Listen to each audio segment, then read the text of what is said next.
جاسم محەممەد ئەزمموی چەند ساڵەی بردوۆتە سەر شەقامەکانی کەرکووک و توانیوێتی سەرتاشخانەیەکی لەسەر شێوەی بارهەڵگری کەڕۆکدا بکاتەوە.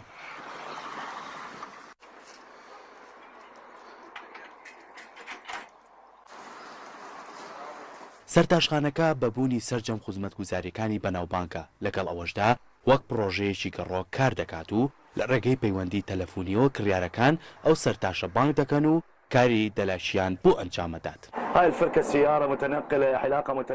ئەمە سەرتاشخانەیەکە لە شێوەی بارهەڵگرێک یاخود ئۆتۆمبیلێکدا لەگەڵ هەموو ئەو خزمەتگوزاریانەی کە لە سەرتاشخانەیەکی ئاسایی دابوونی هەیە بامان شێوە لێرەشدا خوێنکەرەوە و شوێنی سەرشتن و ئامری کارەبایی هەمویان لەم بارهەڵگرەدا بەردەست بۆیە کاتێک پەیوەندیم پێوە دەکرێت بۆ قژ بڕین کڕیارەکە بە باشترین شێوە پێشوازی لێکرێت. ئەمە ئاسوودەیی بە کڕیارەکانەمە بەخشێت و کارەکەشم ئاسانترەکات. ئەم هەنگاوە چەمکێکی نوێ و مۆدێرنە. هیوادارم ئەم بیرۆکە بازرگانیە کار بکات و سەرکەوتوو بێت لە داهاتووە. إن شاء الله ينجح هذه الفكرة أنا سويتها.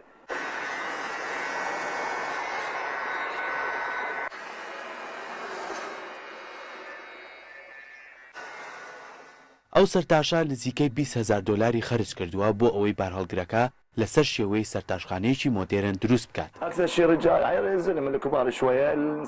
زۆربەی ئەو کەسانی سەردانمەکەن لە کەسانی بە تەمەن و گەنج پێکدەن یاخود دەتوانین بڵین زۆربەی ئەو کەسانی کە تەلەفۆنم بۆ دەکەن تەمەنیان لە نێوان 40 بۆ 45 ساڵیدایە.